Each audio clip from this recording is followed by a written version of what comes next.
আপনাদের জন্য আজকে আমি এমন একটি জিনিস নিয়ে এসেছি। এই দুইটা জিনিস একত্রিত করে খাবেন, ডাক্তারের দোকানে কিনতে পাবেন। এই দুইটা জিনিস একত্রিত করে খাবেন, আপনাদের মানে যাদের যাদের এই পুরুষ নামের শক্তিটা স্ত্রীর কাছে নিম্ন হয়ে গেছে, মাথাটা নত হয়ে গেছে স্ত্রীর কাছে, তারা মাথা উঁচু করে বুক ফুলিয়ে শক্তিশালী সাহসী একজন সিংহ পুরুষ দাবি করতে পারবেন এই দুটা জিনিসে।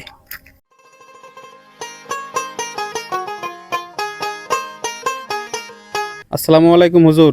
ওয়ালাইকুম আসসালাম রাহমাতুল্লাহি ওয়া বারাকাতুহু। আমি আসছি আপনার কাছে কয়েকটা প্রশ্ন করার জন্য হুজুর, বুঝছেন? হ্যাঁ, প্রশ্ন করেন, প্রশ্ন করলেই তো উত্তর দিতে পারবো। অনেক কষ্টের মধ্যে আছি, নিজের সংসার নিয়ে, নিজের শারীরিক সমস্যা নিয়ে এবং নিজের শরীরের বিষয় নিয়ে অনেক সমস্যার মধ্যে আছি। যা কিছুই খাই না কেন কোনোটাই মনে করেন শরীরে কাজে লাগতেছে না। আচ্ছা, মনে করেন পুরুষ মানুষের যৌবন শক্তি যেটা বলে, শারীরিক সমস্যা, এটা দিক দিয়েও মনে করেন বউর লাগে অনেক গ্যাঞ্জাম চলতেছে আমার। তো এক ফ্রেন্ডের কাছে আপনার খোঁজ পাই, আমি আপনার কাছে আজকে আসছি। তো বাইরের আমি মনে করেন অনেক ডাক্তার দেখাইছি, ডাক্তার দেখা মনে করেন কাজ হচ্ছে না। তারপরে মনে করেন শরীরের অবস্থা খারাপ, মাজা মোজা চলতেছে না আমার। আচ্ছা, তো আমি আপনার কাছে আমার মানে মানুষের কথা না বলি, আমি আমার কথাই বলতেছি, এমন কোনো একটা জিনিস দিবেন জানি আমার সংসারটা টিকে থাকে এবং আমার শরীর স্বাস্থ্যটাও জানি ভালো হয় এবং আমার শারীরিক সমস্যাও জানি ভালো হয়ে যায়। ধন্যবাদ আপনাকে। খুব সুন্দর একটা প্রশ্ন করেছেন আপনি, লজ্জা শরম রাখেন নাই। আসলে উচিত একজন রোগী একজন ডাক্তারের কাছে গেলে সমস্ত কিছু ভেঙে বলা, খুলে বলা। জি, আর সেইভাবে খুলে বলা যদি যায় তাহলে একজন ডাক্তার বা একজন কবিরাজ সুন্দর সঠিক একটা ঔষধ দিতে পারে।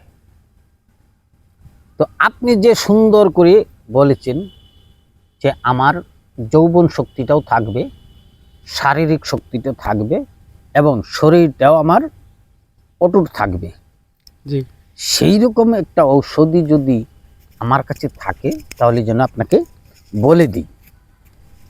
তো বিষয়টা হচ্ছে ঔষধের তো শেষ নেই, প্রচুর পরিমাণ ঔষধ রয়েছে। আপনার ডাক্তারি ওষুধ রয়েছে যেটাকে এলোপ্যাথি বলে, আবার হোমিও ওষুধ রয়েছে, হোমিও, আবার হার্বাল রয়েছে, আবার রয়েছে আপনার যেটা প্রাকৃতিক কবিরাজি যেটা আমরা করি, যেটা একদম গাছ থেকে কোনো মেডিসিন না মিক্স করে আমরা একটা ওষুধ তৈরি করে দিই, যেটা হলো শুধু প্রাকৃতিক গুণ ক্ষমতার মাধ্যমে। তো আজকে আমি আপনাকে দেব, আপনি যেহেতু বলছেন যে আমার মাজা চলে না, আমার হাইটে যাইতে মাথা ঢুলে, জি, জি, হাঁটতে গেলে পায়ে পায়ে বাড়ি লাগে, প্রচুর পরিমাণ দুর্বল হয়ে গেছেন আপনি। আপনি স্ত্রী মহলে গেলে আপনার স্ত্রীর কাছে লজ্জা পেতে হয়, কারণ আপনি 2-4 মিনিট আপনার স্ত্রীকে সময় দেওয়ার পরেই দেখা যায় আপনি হাঁপসে গেছেন, আপনার যে মাথার মগজ সেটা গলে ঝরে গেছে। তখন আপনার স্ত্রীর কাছে আপনার লজ্জা ছাড়া আর কোনো রাস্তা নাই। সেইখান থেকে পরিত্রাণ পাওয়ার জন্য আমি আপনাকে আজকে, আপনি জানেন কিনা জানি না, আমি ইউটিউবের মাধ্যমে 5 থেকে 600 ভিডিও আপলোড করেছি আপনাদের জন্য। এই ধরনের একটা ভিডিও আমি আজ পর্যন্ত তৈরি করিনি। আর আজকে যে ওষুধটা আমি আপনাদেরকে দেব, আমি সেইটা হাজার হাজার মানুষকে পরীক্ষা করে তারপর আমি আপনাদের কাছে নিয়ে এসেছি। সেই ওষুধটা আমার কাছে আছে এখনো, সেটা আমি আপনাদেরকে দেখিয়ে আমি আপনাদেরকে বলে দিব যে এইটা কোন নিয়মে আপনারা খাবেন। সেই ওষুধটা আমি আপনাদেরকে দেখিয়ে দেব এবং কিভাবে ব্যবহার করবেন আর আপনার শারীরিক গঠন সুন্দর এবং সুস্থ চেহারা রাখার জন্যে, যৌবন অটুট রাখার জন্যে, শক্তি রাখার জন্যে, আমার মতো 55 বছর হয়ে গেলেও চুল দাড়ি পাকবে না এইরকম রাখার জন্যে আমি আপনাদেরকে 2টা ক্যাপসুল বলে দেব, একটা ক্যাপসুল এবং একটা ট্যাবলেট। এইটা আপনারা রেগুলারই খাবেন। আর পাশাপাশি 2-3টা নিয়ম বলে দিব। এই নিয়মগুলি আপনি যদি পালন করেন, আপনি যত দিন বেঁচে থাকবেন আপনার যৌবনের ঘাটতি হবে না, আপনার শারীরিক শক্তির ঘাটতি হবে না, আপনার স্ত্রীর কাছে আপনার মাথা নত হবে না। এইটা আমি 100% গ্যারান্টি দিব। প্রথমত আপনাকে ডাক্তারের কাছে যাইতে হবে। ডাক্তারের কাছে গিয়ে আপনাকে কিনতে হবে, এই যে দেখেন ক্যাপসুলটা দেখা যায়, এই ক্যাপসুলটা কিনবেন প্রথমে। এই যে ক্যাপসুলটা দেখেন, এই ক্যাপসুলটার নাম হলো ইক্যাপ। এই ইক্যাপ ক্যাপসুলটা আপনারা কিনবেন, 30টা ক্যাপসুল কিনবেন। একটা ক্যাপসুলের দাম 2 থেকে 2.5 টাকা, 4 টাকা, 5 টাকা। আপনি 30টা ক্যাপসুল কিনবেন, 30টা ক্যাপসুল কিনবেন। আর সাথে সাথে আপনি এই যে ডিব্বাটা দেখতে পাচ্ছেন, এই যে দেখেন নাম লেখা রয়েছে, হ্যাঁ দেখতে পাচ্ছেন, এই 30টা ট্যাবলেট কিনবেন। এটার মধ্যে 30টা ট্যাবলেট আছে, এই 30টা ট্যাবলেট কিনবেন। এই 30টা ট্যাবলেট আপনার কাছ থেকে 300 টাকার মতো দাম নেবে। তাহলে 300 আর 150, তাহলে কত হইল? 450 টাকা। 450। 450 টাকার ওষুধ আপনি 1 মাস সেবন করবেন। 1 মাস সেবন করলে আপনি পৃথিবীতে যতদিন বেঁচে থাকবেন ততদিন পর্যন্ত আপনার শক্তি থাকবে, মারদামি শক্তি থাকবে, আপনার যৌবন শক্তি অটুট থাকবে, রূপ লাবণ্য থাকবে এবং শারীরিক শক্তি থাকবে। কখনো স্ত্রীর কাছে মাথা নত করতে হবে না। তো হুজুর, আমি আর একটা কথা বলতে চাই। বলেন। আমি তো অনেক ডাক্তার দেখিয়েছি, হোমিওপ্যাথি এবং এলোপ্যাথি। আমি প্রায় হোমিওপ্যাথির ডাক্তারের কাছে ওষুধ প্রায় 1 বছরের মতো খেয়েছি, তাও মনে করেন কাজ হয় নাই। আবার মনে এলোপ্যাথির ওষুধ প্রায় 5-6 মাস খেয়েছি, তুনের ক্যাপসুল হাবি যাবি অনেক ট্যাবলেট দিছে। এগুলা খায় আমার আবার অনেক সমস্যাও মুখোমুখি আমি হয়েছি, যেরকম মনে করেন মাথা ব্যথা করে, হ্যাঁ, তারপর হলো গিয়া বুকের সাইডে ব্যথা করে। আর আরেকটা কথা বলি, যে আপনি যে ওষুধটা দিলেন বর্তমান মানে দেখিয়ে দিলেন এবং আমাকে এটা সাজেস্ট করছেন আমার খাওয়ার জন্য, তো এই ওষুধ কি কয়েক মাস খেতে হবে নাকি 1 মাসেই হয়ে যাবে? সেটা আমি বলছি।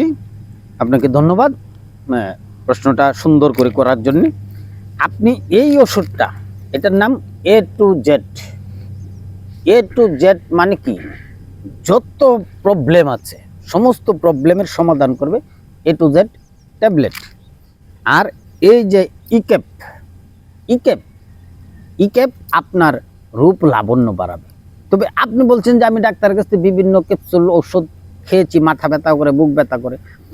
বুক ব্যথা মাথা ব্যথা করে কারণ আপনি খেয়েছেন হলো ভায়াগ্রা জাতীয় ট্যাবলেট, সেইটাতে আপনার ক্ষতি করবে। আর এইটা খাওয়ার পাশাপাশি আপনাকে সকালবেলা খালি পেটে পানি খেতে হবে। সকালবেলা খালি পেটে আপনাকে পানি খেতে হবে। আপনাকে শাক সবজি খেতে হবে, বিশেষ করে কচু শাক যদি খেতে পারেন। কচু শাক আমরা খাই না, কারণ কচু শাকে প্রচুর পরিমাণ আয়রন রয়েছে, যে কচু শাক আপনাকে খেতে হবে। আপনাকে ছোট ছোট যে মাছ আছে, পুঁটি মাছ, এই পুঁটি মাছ, ছোট ছোট মলা মাছ, এই ধরনের মাছ আপনাকে খেতে হবে। শুধু বড় মাছ, পুকুরের মাছ খাবেন না।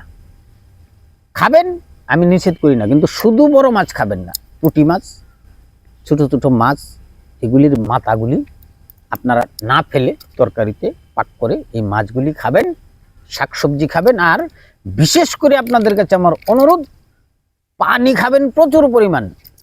আর আপনারা এই বিড়ি সিগারেট সবাই খান, বিড়ি সিগারেট না খেয়ে আপনারা দোকান থেকে কলা কিনে খাবেন। এই কলাটা পাকস্থলিতে গিয়ে ওইখান থেকে এখান থেকে ফুটন্ত অবস্থায় ভিটামিনটা সারা শরীরে ছড়িয়ে দেয়, মাথার মগজ পর্যন্ত। আপনার যে হৃৎপিণ্ডের বাল্বগুলি আছে এটিকেও সম্পূর্ণরূপে পরিচালিত করে কলা। তো আমরা কি বলেছি, পানি খাবো খালি পেটে, এবং আমরা ভরা পেটে কলা খাবো, এবং আমরা শাকসবজি খাবো, বিশেষ করে কচু শাক খাবো। তো ধন্যবাদ সবাইকে, আমি বোঝাতে পেরেছি যে কিভাবে আমরা খাবো। হুজুর, একটা জিনিস তো বুঝলাম না, আমি আপনার একটা প্রশ্ন করছিলাম যে যত চিকিৎসা করছি আমি, প্রায় ওষুধ কোনো খাওয়ার কোনো টাইম টেবিল দেয় নাই। আপনার মনে করেন বলছে 1 মাস খাইলে হবে, বললাম আমি আপনারে 5-6 মাসও খেয়েছি এবং 1 বছরও খেয়েছি। তো আমি আপনারে বলছিলাম যে আপনার যে টিপসটা দিলেন, এই ওষুধ কতদিন খেতে হবে এটা একটু জানালে ভালো হতো। এটা আপনি 30টা দিন খাবেন। জি। আমি আগে বলেছি, আপনার হয়তো স্মরণ নাই, যে 30টা ক্যাপসুল কিনবেন, 30টা ট্যাবলেট কিনবেন, 30টা দিন খাবেন, মানে 1 মাস। প্রতিদিন রাতের বেলা ভরপেট ভাত খাওয়ার পর একটা ক্যাপসুল, এই ট্যাবলেটটা আপনারা পানি দিয়ে গিলে খাবেন। আর এই ক্যাপসুলটা আপনারা এখান থেকে বের করে চিবিয়ে চিবিয়ে খাবেন। বুঝাইতে পেরেছি? জি। এই ট্যাবলেটটা আপনারা পানি দিয়ে গিলে খাবেন, আর এই ক্যাপসুলটা বের করে চিবিয়ে চিবিয়ে চিবিয়ে চিবিয়ে 2-4-5 মিনিট ভরা খাওয়ার পর আপনারা পানি খাবেন। যদি গরম দুধ থাকে দুধ খাবেন, যদি বাসায় মসুর কালার পাতলা ডাল থাকে গ্লাসে পরে খাবেন। এর মধ্যে আরো কিছু বলার আছে আপনার? না হুজুর, যা জিজ্ঞাসা করছিলাম প্রশ্নের উত্তর পেয়ে গেছি আমি। ধন্যবাদ সবাইকে। আর যদি আপনারা 30 দিন খাওয়ার পরে ভালো লাগে আরো খাবেন, খাইতে পারেন, কোনো বাধা নিষেধ নেই। তো ধন্যবাদ সবাইকে, সবাই ভালো থাকবেন, সুস্থ থাকবেন, এই কামনা করে আমরা আপনাদের সুস্থতা কামনা করি। আল্লাহ আপনাদেরকে সুস্থ রাখুক, হেফাজতে রাখুক, সত্য পথে রাখুক। পরিশেষে বলবো, সবাই মুসলমান যারা 5 ওয়াক্ত নামাজ পড়বেন, আল্লাহর জিকির আজকার করবেন, আল্লাহকে স্মরণে রাখবেন, ভালো কাজ করবেন। ধন্যবাদ সবাইকে। আসসালামু আলাইকুম রহমতুল্লাহ।